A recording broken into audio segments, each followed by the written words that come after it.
علمی عنوان پر ہم یہاں جمع ہوئے ہیں۔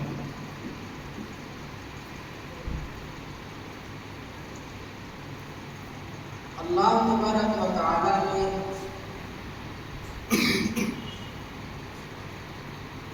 حضرت آدم علیہ السلام سے لے کر جناب محمد رسول اللہ صلی اللہ علیہ وسلم تک جتنی انبیاء کرام علیہ السلام تشریف لائے ہیں، سب کا حال اور دیکھا جائے تو سب کی ترقی علم اور عمل ہے۔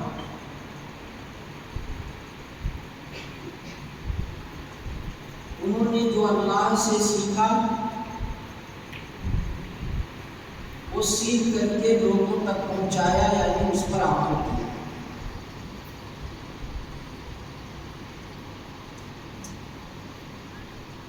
جب آدمی سیکھتا ہے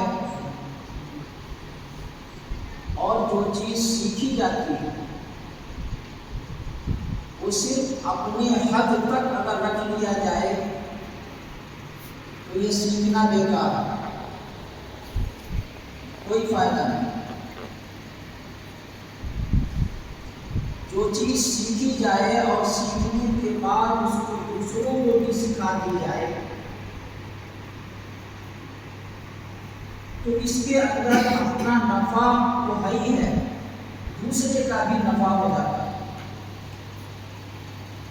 اور اگر یہ سیکھنے سکھانے کا سلسلہ چل پڑا تو اس میں جتنا خیر وجود میں آئے گا وہ سب کا سب پہلے سیکھنے والے کے اندر جائے گا۔ اس لیے سب سے پہلے یہ طے کر لو بچوں کہ ہم کو سیکھنا بھی ہے اور دوسروں کو سکھانا ہے۔ دیکھو سیکھنے میں بڑی بڑی پریشانیاں آتی ہیں، بڑی پریشانیاں آتی ہیں، اور سکھانے میں بھی بڑی پریشانیاں آتی ہیں۔ ہر حال پریشانیاں ہیں۔ سیکھنے کے وقت ہم کو وقت سے مدرسہ پہنچنا، پورے سبق یاد کرنا، سبق کو سنانا اور پھر اس سبق کو اپنے اندر محفوظ کرنا، باقی رکھنا،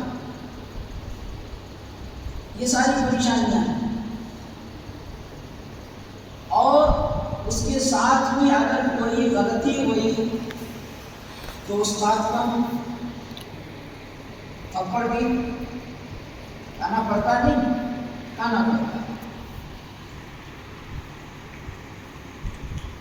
ان ساری پریشانیوں کو برداشت کرنا پڑتا ہے سیکھنے کے وقت۔ آپ دنیا کے علم کو دیکھا جائے، دنیا کی باتوں کو دیکھا جائے، ایک آدمی کسی چیز کو سکھاتا ہے، مثلا ایک ویلڈر ہے، وہ کسی کو ویلڈنگ سکھا رہا ہے، سمجھا نا؟ ایک ٹیلر ہے، کسی کو ٹیلرنگ سکھا رہا ہے۔ ایسا نہیں ہے کہ بس وہ کہہ دیے وہ سیکھ لیا، ہو گیا کام پورا۔ ہم نے اپنی آنکھوں سے دیکھا ہے ویلڈر کو کہ وہ اپنے شاگردوں کو سکھا رہے ہیں، اور اگر وہ کسی قسم کی کوتاہی کرتا ہے تو وہ ہتھوڑی اٹھا کر ہی پھینک دیتے ہیں اس کے اوپر۔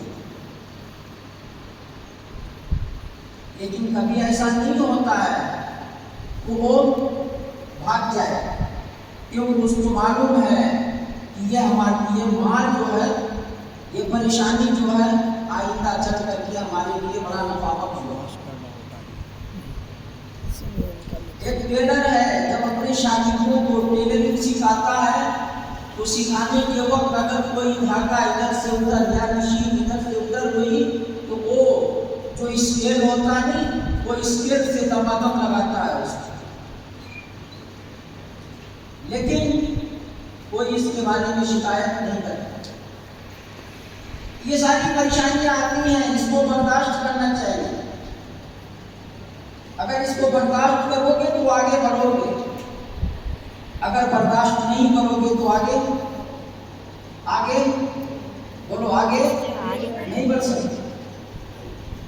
اسی طرح سکھانے کے وقت سکھا رہے ہو، کوئی کمی بیشی ہو گئی تو لوگ آ کر کے شکایت کرتے ہیں۔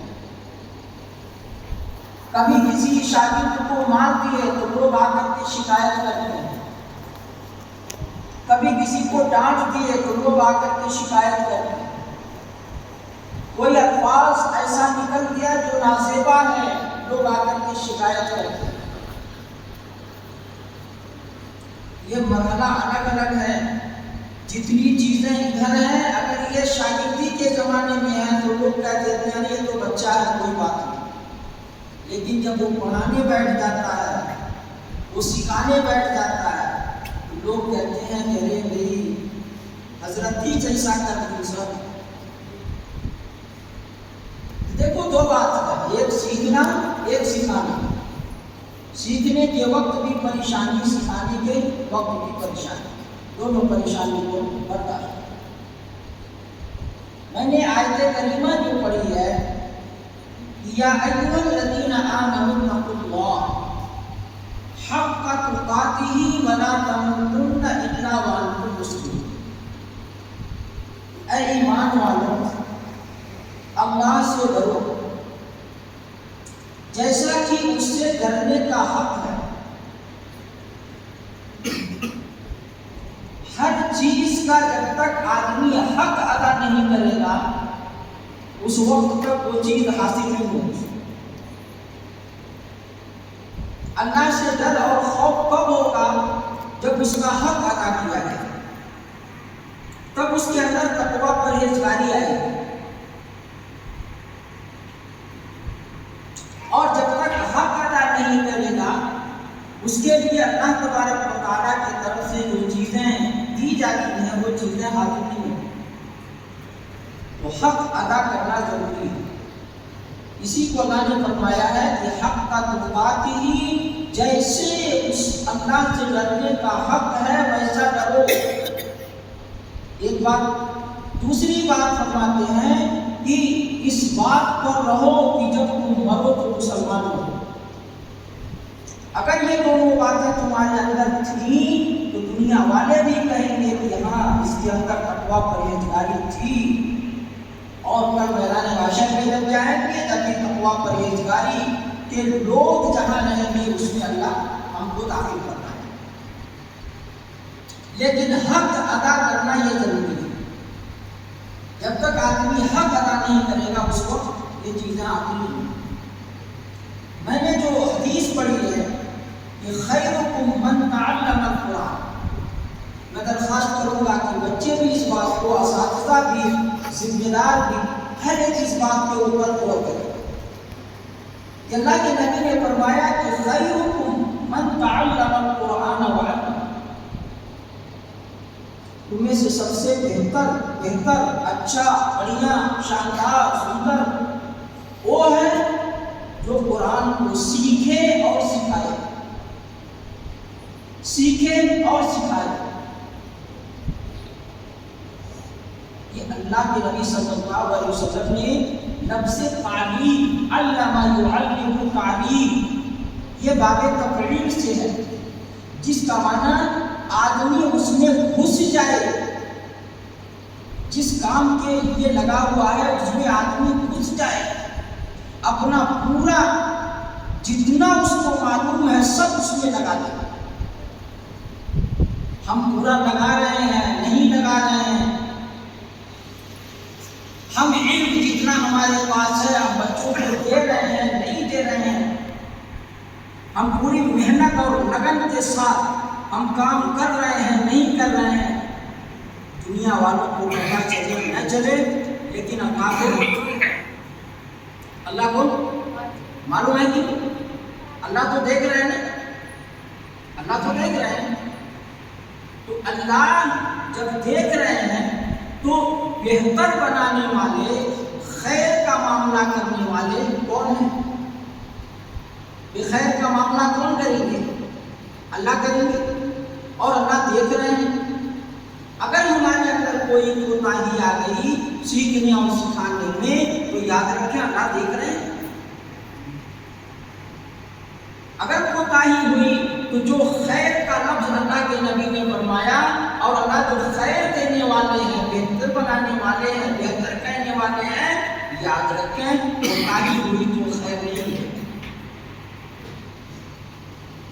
ہمیں جو ہے اپنا پورا لگا دینا پڑے گا. جب ہم پورا لگائیں گے تو اللہ تبارک و تعالیٰ کو پیار آئے گا، اور پھر اس کے بعد اللہ تبارک و تعالیٰ کی طرف سے اللہ کے نبی نے جو فرمایا خیر، یہ اب خیر اس کے لیے وجود میں آئے گا. کسی بھی کام کے اندر نہیں. لیکن یہ اللہ کے نبی نے فرمایا قرآن کے سلسلے میں.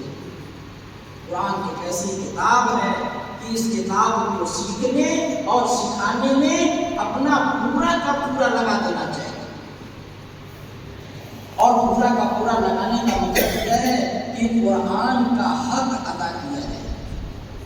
قرآن کا حق ادا کیا جائے. یہ قرآن پڑھنا کیسے ہے، قرآن پڑھانا کیسے ہے، اس کے تلفظ صحیح ہو، مخارج صحیح ہو، تجوید صحیح ہو،